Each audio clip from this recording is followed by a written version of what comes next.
Dice, ¿hay un límite para el redshift? Por ejemplo, espérate la pregunta porque yo creo que no es lo que estamos pensando.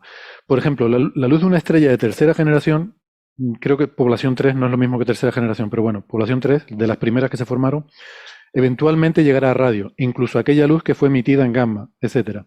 Entonces, yo creo que se está refiriendo, si hay un límite en redshift, pero no porque te vayas tan atrás que ya es el principio del universo, sino creo que está hablando de que la radiación llegue un momento que se enfríe tanto, se enrojezca tanto que ya no tenga sentido, ¿no? Y es una pregunta interesante. No sé qué opinan. Pasa que eso se tiene que estirar muchísimo. Claro, llegará un momento en el futuro que ocurra, ¿no? Porque ha Claro, ocurrido, ¿no? Con la radiación de fondo común y microondas, la vemos en microondas, ¿no? Pero surgió a Claro. una temperatura de unos 3000 Kelvin, ¿no? claro. Pero Entonces, eso es Z1000, ¿no? O sea, quiero decir que claro, si eso te es fuera, Z1100.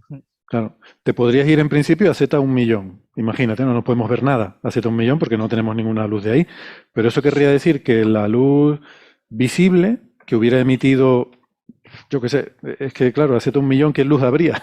Rayos gamma, ¿no? Claro. Se habrían...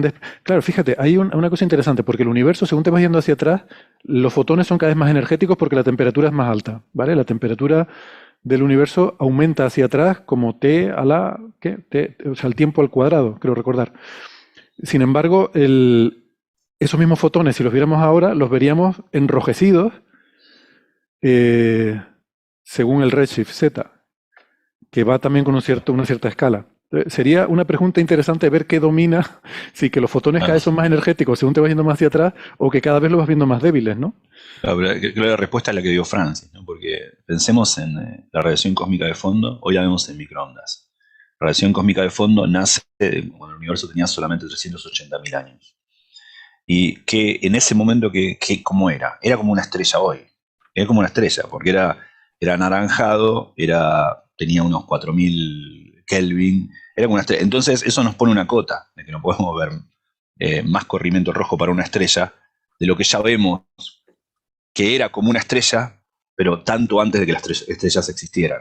Parece un trabalengua, ¿se entiende? Mm, Es decir, no había estrellas en esa época y lo claro. que estamos viendo se parecía mucho a una estrella hoy Sí, se nos ha y está congelado. corrido al microondas, entonces no puede correrse más que eso. Y de hecho las estrellas comienzan cuando el universo tiene unos centenares de millones de años y por ejemplo si Andel es una estrella, pensemos que tiene 6,2, ya estamos en la etapa de reionización, ¿no? El universo es donde había estrellas muy grandes que emitían y reionizaban el hidrógeno y uno dice, bueno, no pueden correrse tanto, ¿no? No pueden correrse tanto como al radio o algo así, ¿no? Mm. Pasar del gamma al radio son muchos más órdenes de magnitud, Z igual a 11 incluso. Hemos visto galaxias a Z11, eh, pero no más allá Pero que eso.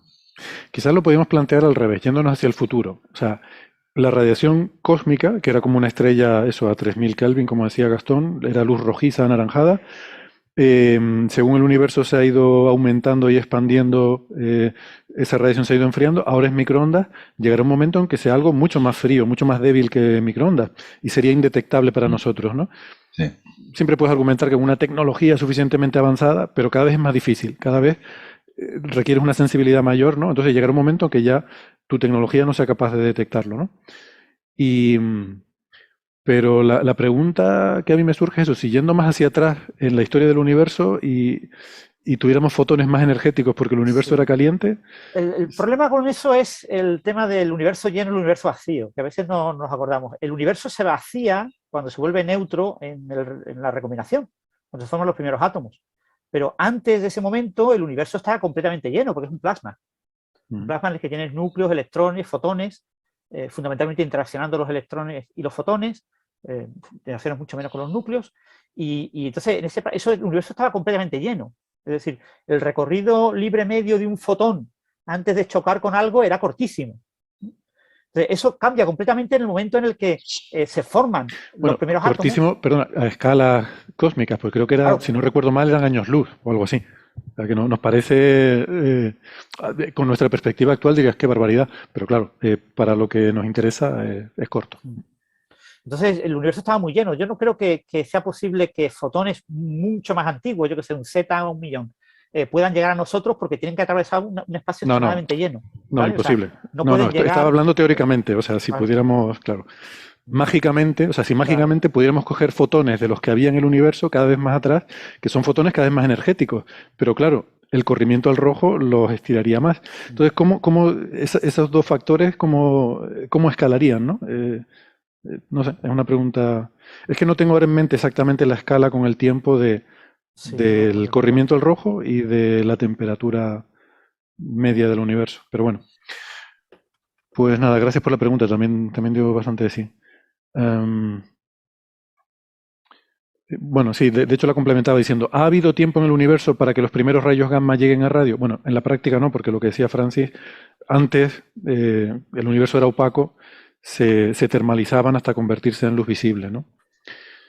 Y ya eso es lo que escapó y es la luz visible.